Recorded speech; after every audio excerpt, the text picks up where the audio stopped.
Thanks, honey.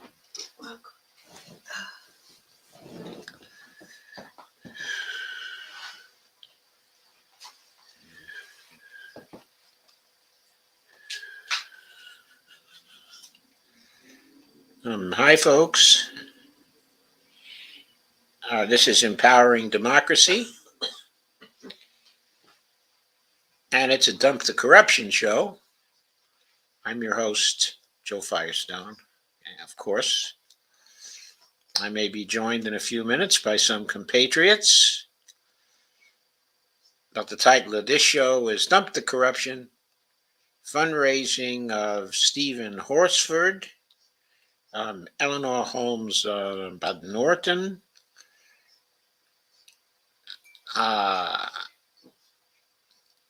okay, let me see.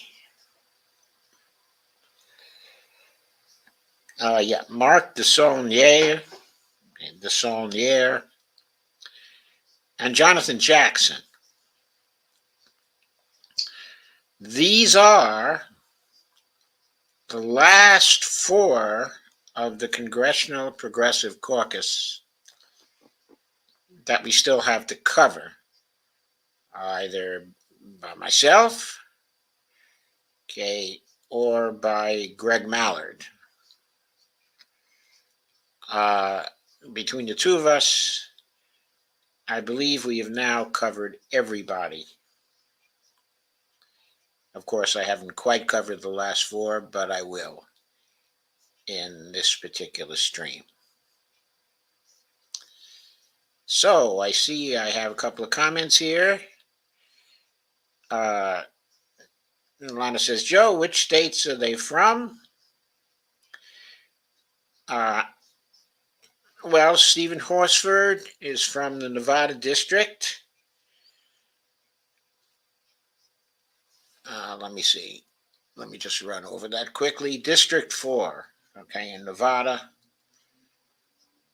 That was the district, okay, in which Amy Villela ran. And she's now been beaten by Stephen Horsford twice.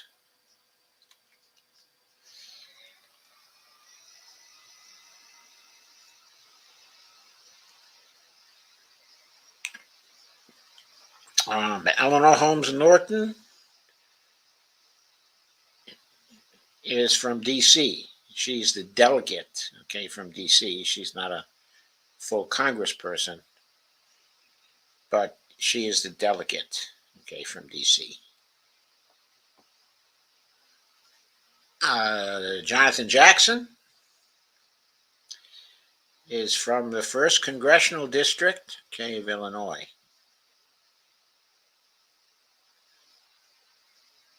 And Mark DeSaulnier is from California District 10. So we'll be going over those races as we move forward.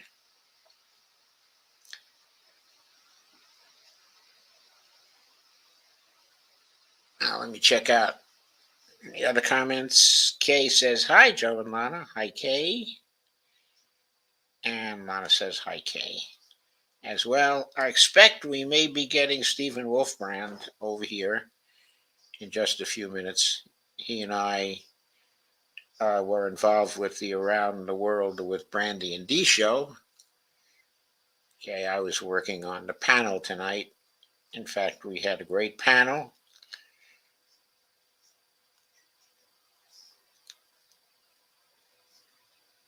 With Brandy and Dee on it, and Madeline Hoffman on as well. And we had a discussion about geopolitics and the various horrible things the the Israelis continue to do with the Palestinians, and also the geopolitical significance of the realignments taking place in international politics right now, including the new agreement between the Saudis and the Iranians. So I urge you, if you haven't seen it, to take in that show because I think it was a very good show tonight, well worth taking in. So let me get back to tonight's business here. We have the 4th District of Nevada, and Stephen Horsford, who was the incumbent there, was the winner. He raised $4,926,767. That's quite a lot. The average for congresspeople in 2022 was $3.5 million. So he raised a good deal more than the average. He spent $5,360,582. So he spent $400,000 more than he raised. Ended with cash on hand of $62,102, which is not a lot to go into the next race with in 2024. His Republican opponent was Sam Peters. Peters raised $1,958,375, spent $1,924,953, and emerged with $36,958, not too far behind Stephen Horsford's resources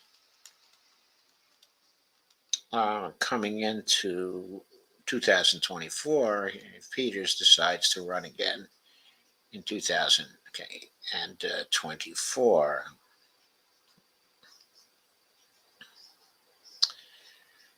Let's look at the candidates tab,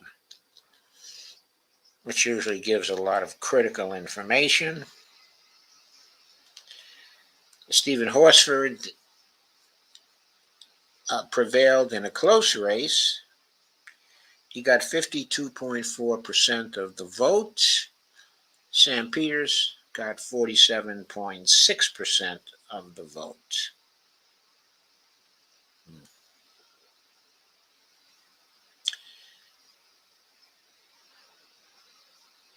Stephen Horsford got 234,178 in small individual contributions. That was 4.75% of what he raised. Large individual contributions, which are contributions of $200 and over, he raised $2,293,964 on those contributions, which we can consider to be contributions from people who can afford a $200 contribution or more. In other words, fairly well-off people.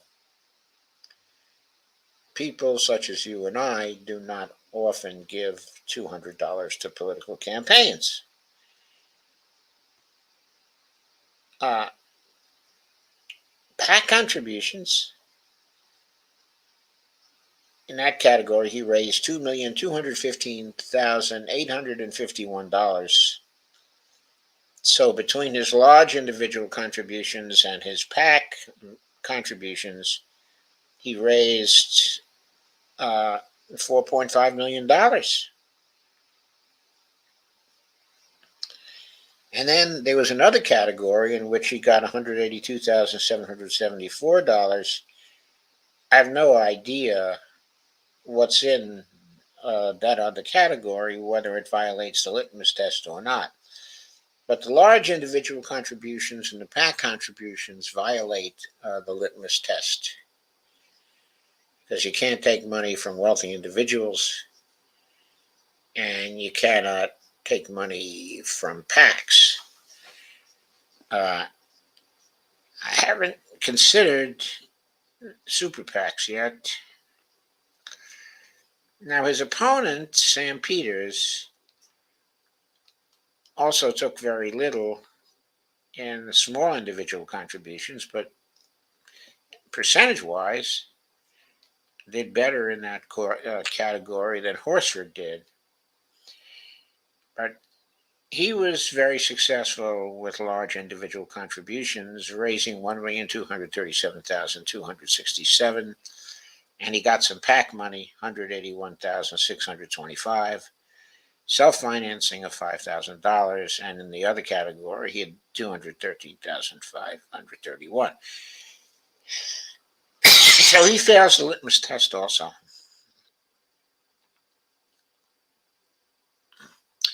There's no data so far, on this about outside spending, independent expenditures.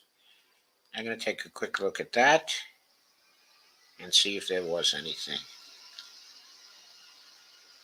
So Open Secrets didn't find any outside spending data from Nevada District 04 in the 2021-2022 House election cycle. Having no outside spending is actually pretty rare. In most races, there's some outside spending, though in most races it's often very small. Of course, in several key races, it's very, very large. But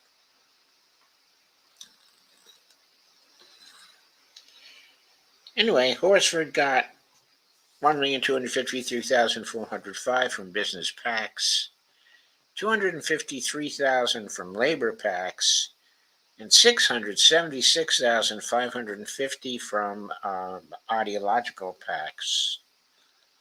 Peters got very little from business PACs, nothing from labor PACs, and 165,100 from ideological PACs, which probably means that Peters is a flaming right-wing conservative and was challenging Stephen Horsford on that basis. So that is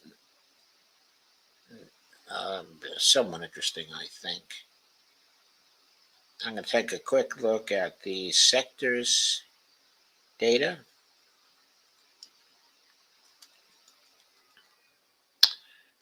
There was no data found for sectors, which I think is interesting.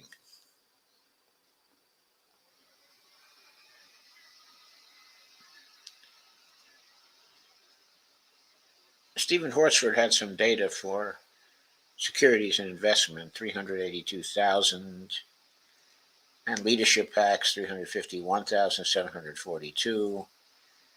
Retired individuals, 258,000. His Democratic and Liberal groups, 253,568. From real estate, 196,866. So he got considerable money from a wide range of groups, of industry groups. It was well distributed, and it was quite a bit of money. In the millions of dollars.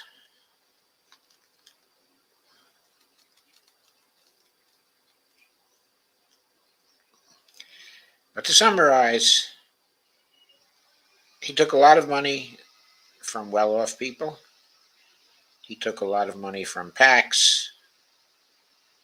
That means he fails the litmus test. So he's our first one. I am reminded, I have no one here to remind me, and I don't have Dee yet. She may be coming in. But she would have reminded me, had she been here, that I didn't share the Horsford data. Well, from here on in, I will remember to share the data. Yes.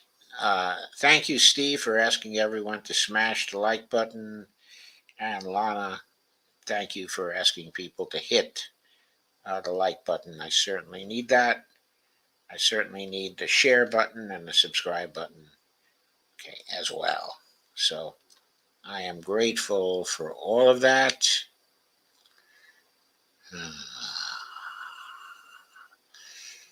Here we have the race for District of Columbia, District 00, the only representative of the district. She is not a representative who can vote in Congress, but nevertheless, she has a voice and has sometimes made some contributions. She was the incumbent. She has been the winner many, many times. She raised 283,000 and spent 343,707. Emerged with cash on hand of 37,421. She was opposed by a libertarian, Bruce Majors, and he raised $1,929 and spent $1,929.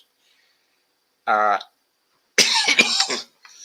let's look at the candidates tab and see if we can get some information on the contributions.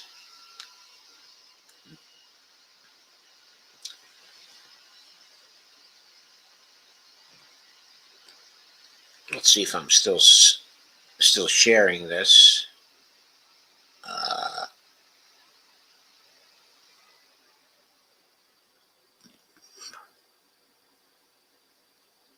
There we go. So again, Holmes Norton raised, by the way, she won with 87.0% of the vote. She raised $283,498. She spent $343,707. God knows why, because the other guy didn't have a chance in hell. Ended with cash on hand of $37,421. But her small individual contributions were only $5,300. Her large individual contributions equal to or greater than $200, totaled $65,400. But most of our money, 76.01% of it, came from PAC contributions, $215,500, 76% of her contributions. So obviously she is supported by PACs.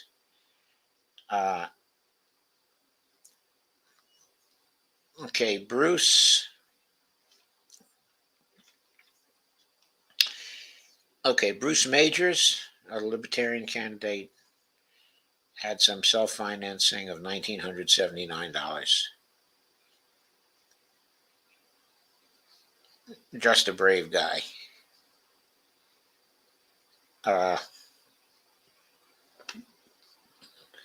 Other Democratic candidates who ran in this race were Wendy Hamilton and Kelly Williams.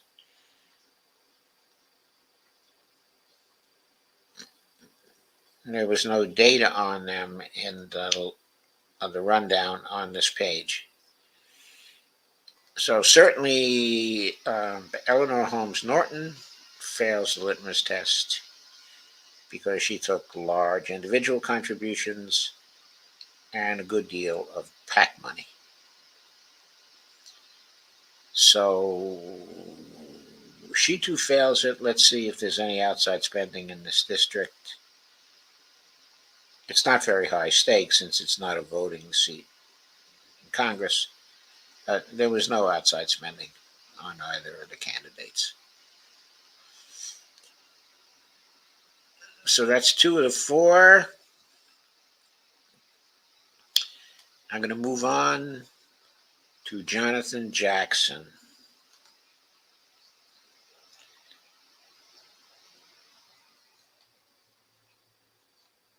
Let me get Jonathan Jackson's page up. It's the first CD in Illinois. Illinois District 1, 2022 race. Okay, the summary data. We can see immediately this is a safe district for Democrats. He was the winner in this race. It was an open seat. He was not an incumbent. He beat a Republican by the name of Eric Carlson. Okay, this district is solidly Democratic. We know because Eric Carlson only raised $5,896 and spent $5,250. came out with $482. Jonathan Jackson raised the $789,036, spent $787,933, and merged with $1,103 cash on hand. There was no data for the following candidates, specifically Mitch DeVilo and Babette Payton. Let us then quickly look at the candidates page. There's usually more information there, like not only information on what they raised and what they spent, but how much they won by. Jonathan Jackson had 66.3% of the vote.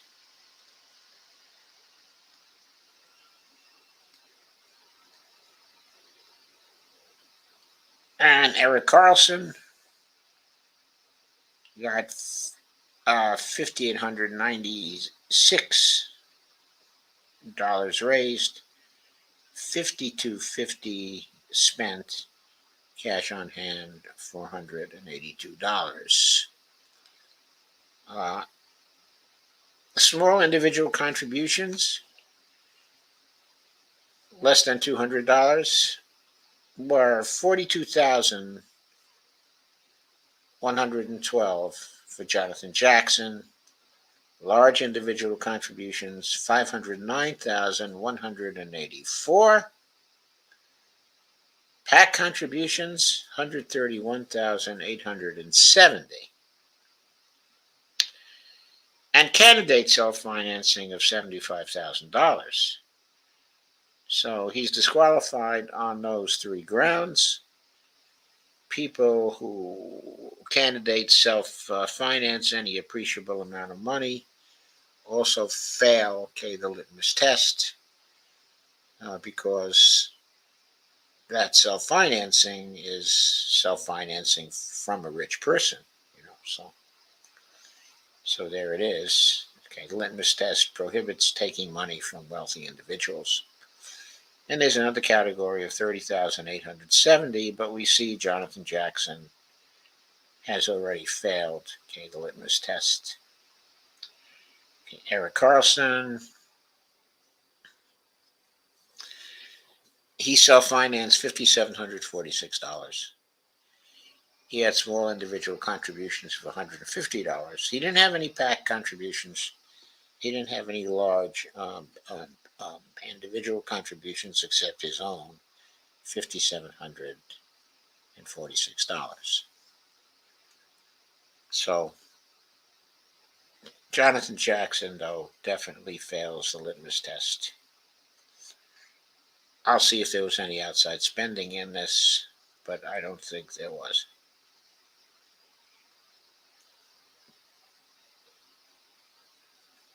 Nope. No outside spending, disclosed open secrets. So that's three now. Jonathan Jackson has failed the litmus test. Eleanor Holmes Norton has failed the litmus test.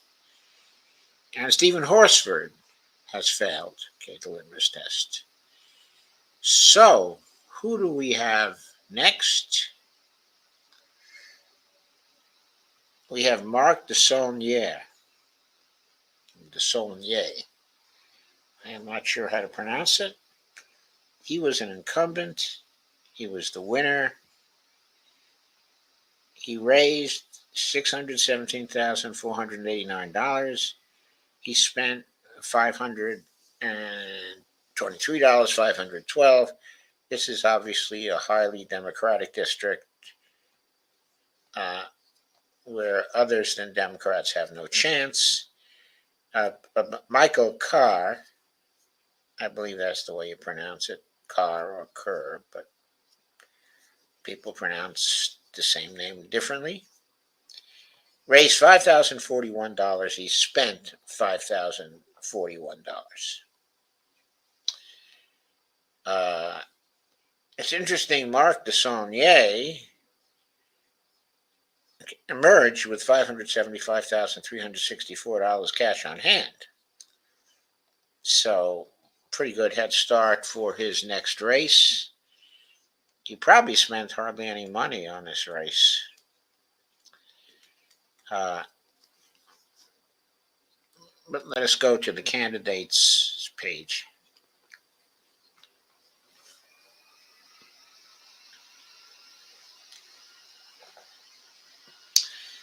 DeSaulnier had 78.9% of the vote, an overwhelming victory. Michael Kerr had 21.2% of the vote. Jolene Daly also ran in the race, but didn't have enough raising and spending to really be a factor.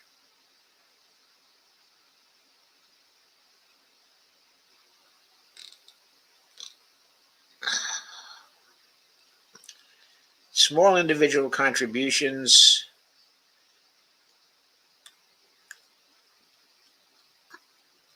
for Michael Kerr were $2,156.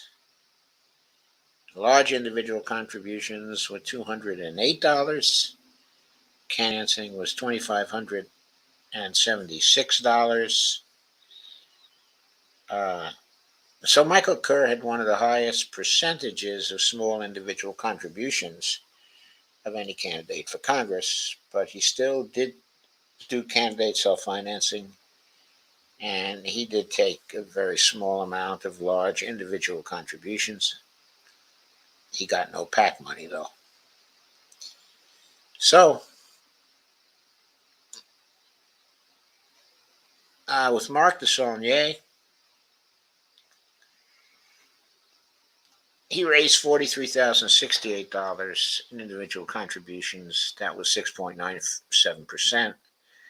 Large individual contributions, he had 190,190, 31% of what he raised. His PAC contributions were $384,331. So he got a lot of PAC money, and that's what really put him over, 62.24%. Of course, that means that he fails the litmus test too. Substantial percentage of his money came from large individual contributions greater than 200, and his PAC contributions were 384,331 and were just about 2/3 of what he raised. So he fails a litmus test also. Let me see, if there's anything strange here in terms of outside spending. I think the races we covered here tonight were pretty quiet. So I don't think they attracted very much in the way of outside spending, if any. No outside spending found for California District 10 in the 2021 to 2022 House election cycle. So all four candidates bite the dust, as they say in the funnies.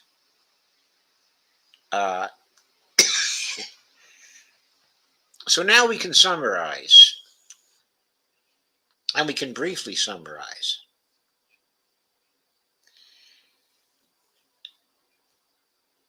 It seems to have become institutionalized in the Congress, including in the Congressional Progressive Caucus, that they get their money, their campaign money, from large individual contributions, fairly well-off people, and from PACs, and in some cases from super PACs. That pattern is institutionalized. There are very few people who are relying heavily on small dollar donations. You can probably count them on the fingers of one hand. And even in the case of those people in the Congressional Progressive Caucus, they are also taking considerable PAC money, and many are also getting considerable money from well-off individuals. So what I want to stress is this pattern of taking money from well-off people and from PACs is institutionalized in the political system, even in the case of the people in Congress who claim to be the most progressive people in Congress. I have to confess that when I started out on this detailed treatment of all the progressive candidates, I did not expect to find that not even one would fail the litmus test. I didn't expect to find that getting money from PACs and getting money from rich people was so institutionalized that everybody was doing that in order to get elected. So it kind of looks to me that if people are not bought,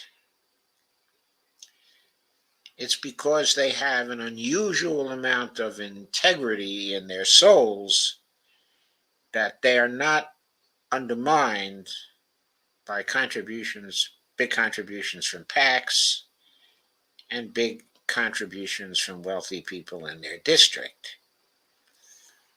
I would have to say that every member of the CPC is probably beholden to someone with money.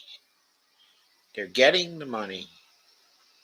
It is important to their campaigns, and people can go to see them and raise issues with them that other people who are not large donors cannot do. So the attention of most people in the Congressional Progressive Caucus is commanded by people who give them dollars. And again, I have to say, I was surprised to find that that pattern was so institutionalized in the giving.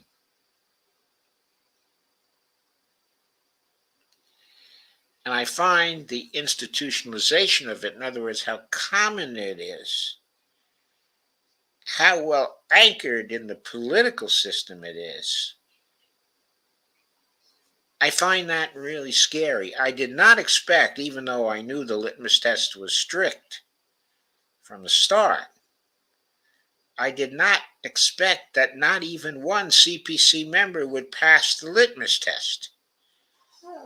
That has been a total surprise to me. Now I saw it coming after I'd gone through half of the people. By then I saw it coming. But when I started out, I didn't see that coming.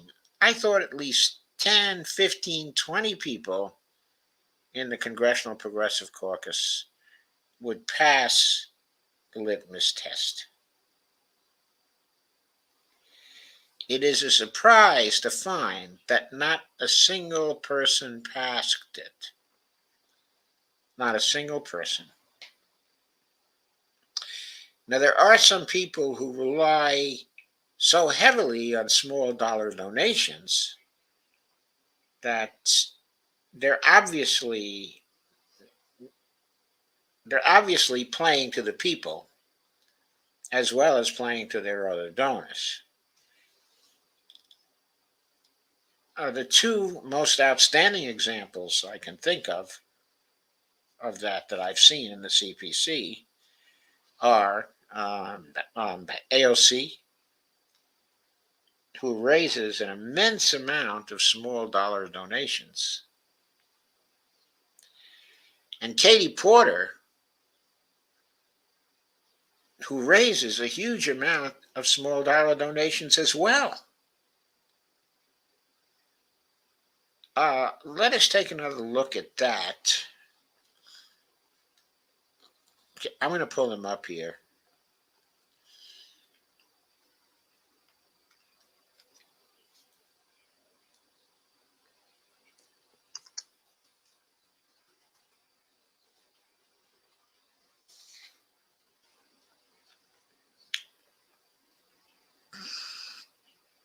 Mm.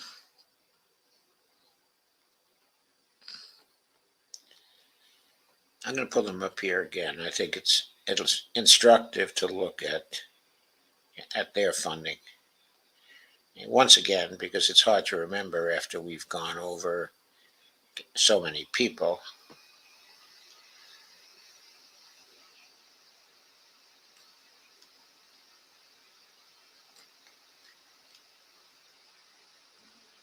I'm pulling up the wrong page, really. The candidates page is much more revealing here. Uh, Katie won with 51.7% of the vote. It was very, very close. And the majority of her contributions, not counting outside spending, came from small individual contributions. 14,267,861. In total, she raised $25,650,290 for a House seat.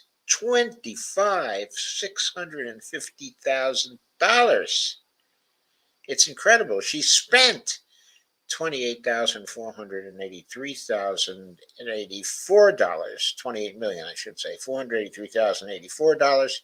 Cash on hand, 7,400.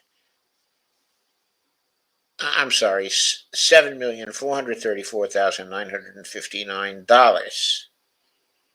After the race, even though she spent a lot more than she raised. But $14 million from small dollar donations. She can probably count on doing very well in small dollar donations for her Senate race.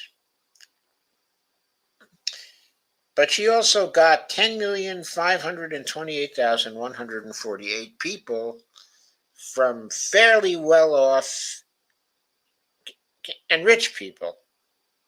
So well off, middle class, and rich people. 10,528,148. Remember, the average fundraising from a congressional candidate was 3.5 million. So Katie Porter has some fundraising machine going there. She took $686,308 from PAC contributions. She says she doesn't take PAC contributions. That's not quite true, but only 2.68% of her contributions came from PACs. Uh, Scott Bohr raised $3 million, and he still lost. He had small individual contributions of 96,730, only 3.2% of what he raised. His large individual contributions was 72.08%. His PAC contributions were higher than hers at 460,560. I think they were higher. He self-financed $55,800, and there was another category of $235,000. Let's see what outside spending was like in this race.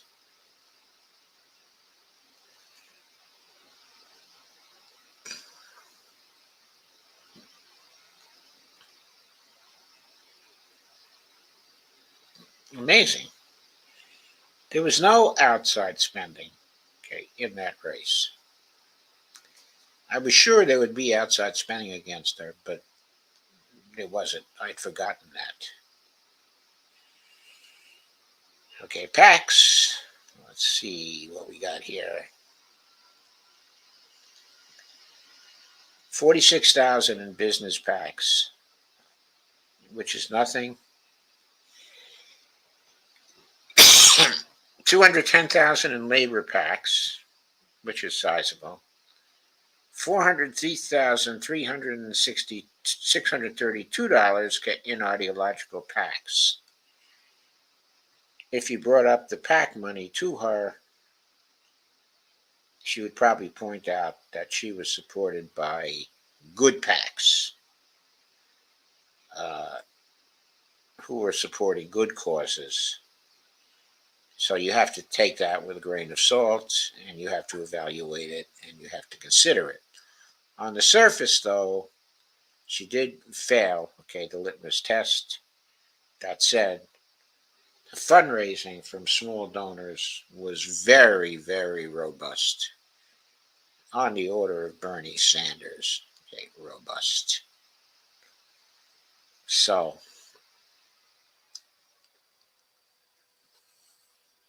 okay, let's look at AOC now to round this out.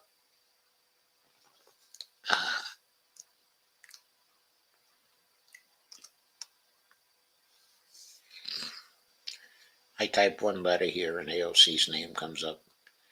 Alexandria Ocasio-Cortez.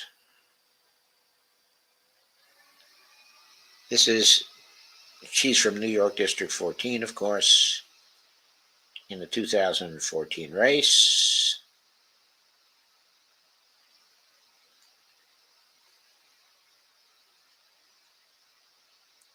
She raised a lot, but she did not raise near the money Katie Porter raised.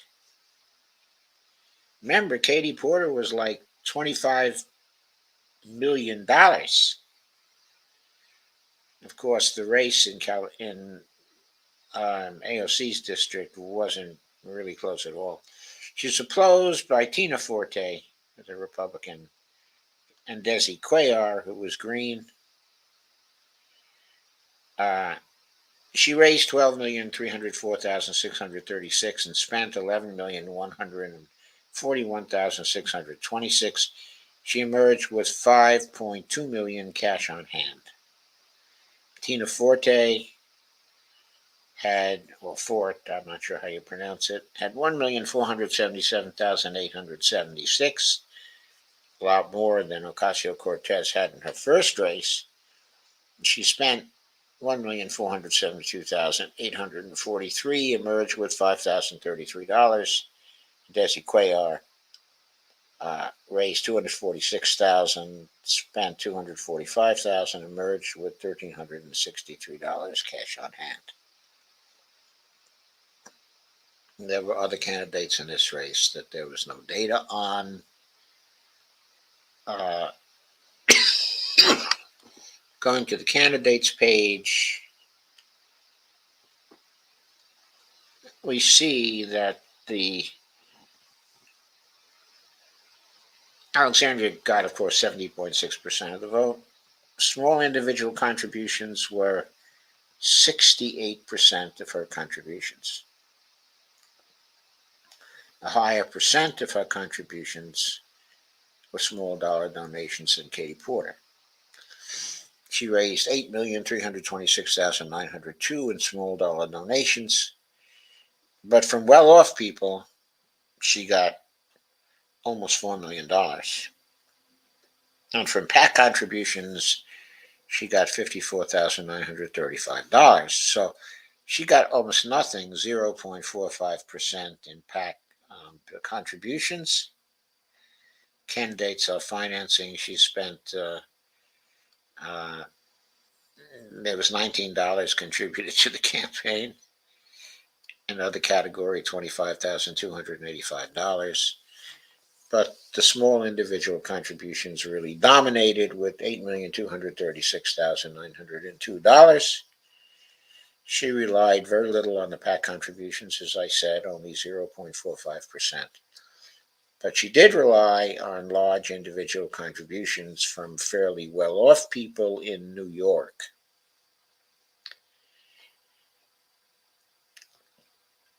So she fails the litmus test too. She's somewhat beholden to those people. But you can see she was very successful in raising small dollar donations. So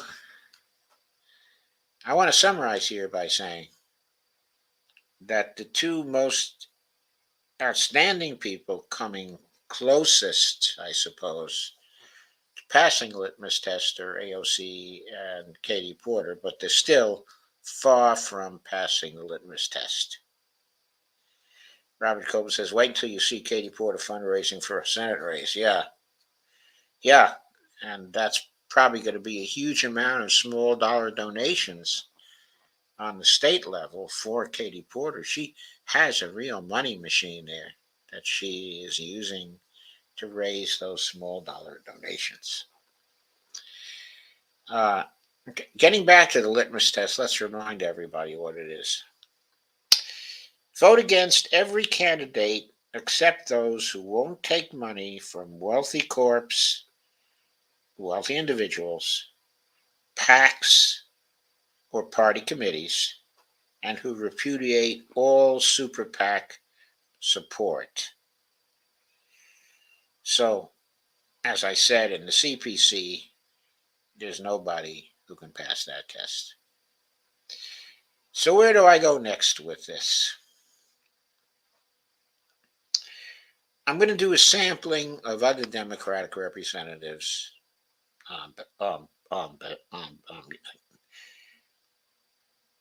as the next thing on my agenda. I'll probably examine 30 randomly selected people, as random as I can get, to go over them and see if their pattern of fundraising is any different from the CPC people pattern of fundraising. Then I'm going to hit the Republicans as well and see what their pattern of fundraising is, because you never know. They could have a different pattern. I don't believe they have a different pattern. I have a tendency to believe that if nobody in the CPC could pass the litmus test, no Republican's going to pass the litmus test. And none of the non-CPC Democrats will pass also. That's my expectation. So we will see, if I am going to be surprised, or not, whether there's a different pattern of Republican Party fundraising or a different pattern of regular Democratic Party fundraising. So that's what's coming up in the Dump the Corruption shows on Tuesday and Thursday.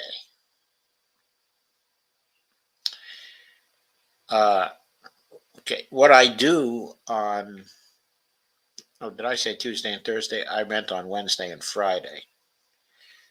On Tuesday and Thursday, what I've been doing, as you may know if you watch my shows pretty frequently, Tuesday and Thursday, I've been tackling big issues.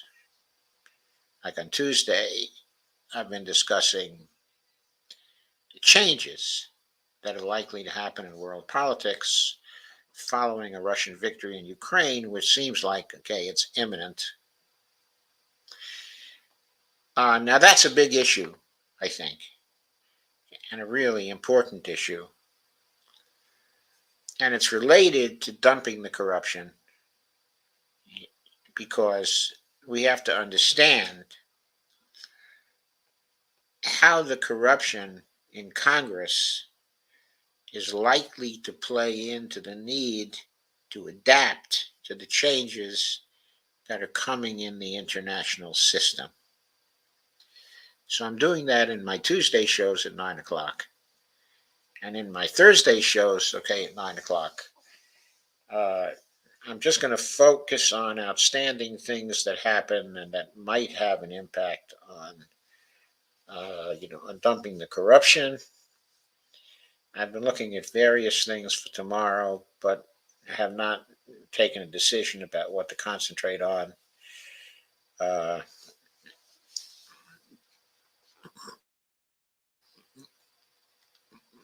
tell you what I've been thinking about.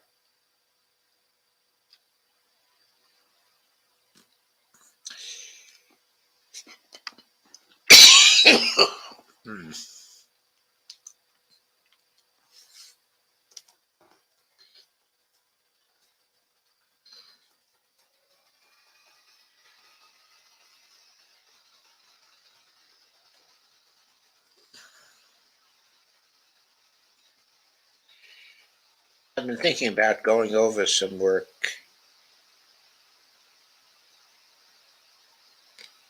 on the constitutional case for disarming the debt ceiling. That seems like, okay, it's very important. However, it's also come to my attention that the banking crisis doesn't seem to have gone away under pressure from the first of the moves from the government and from the Federal Reserve. And it seems to be spreading to the international system. And we don't know what's going to happen with that yet, whether they can tamp down the banking crisis before it breaks something. The move by the Fed today was not a good move. They're obviously feeling the pressure because they raised rates only by half a point. I'm sorry, only by a quarter of a point this time. 25 basis points. That's the action they just took. In other words, they don't want to abandon continuing to raise interest rates because they think that's going to take inflation out of the system. They're basically using Paul Volcker's model. It, of course, is very silly. There's much new thinking on inflation. They should be using the new thinking. I may want to talk about that some more tomorrow. Okay. Haven't really decided yet. But there is a lot to talk about. So thank you for coming tonight. I'll be doing more fundraising, getting into typical Democrats on Friday. And what I've said about tomorrow suggests what I'll be dealing with tomorrow. So Dee is here, and she says, please buy Joe a coffee, and says the show ended late tonight. I guess you're talking about your show. Well, it seemed like it was going to be a very good show. I guess it continued to be a very good show after I left. So that's good. Thanks for coming over, Dee, and reminding people to buy me a coffee. And please like, share, and subscribe. And please go to my Patreon account occasionally as well. And Robert asks, when is Greg going to be back on this show or on his show? I don't know. He keeps saying he's going to be back, but new emergencies keep on coming up. He seems to be ready to come back, hopefully later this week. Okay, he is going to be back. But that's all I can say at this point. But thank you for asking. I'm sure he'll appreciate that people were asking about him. So I guess that's all for now. I'm going to end the broadcast, and I will see you tomorrow.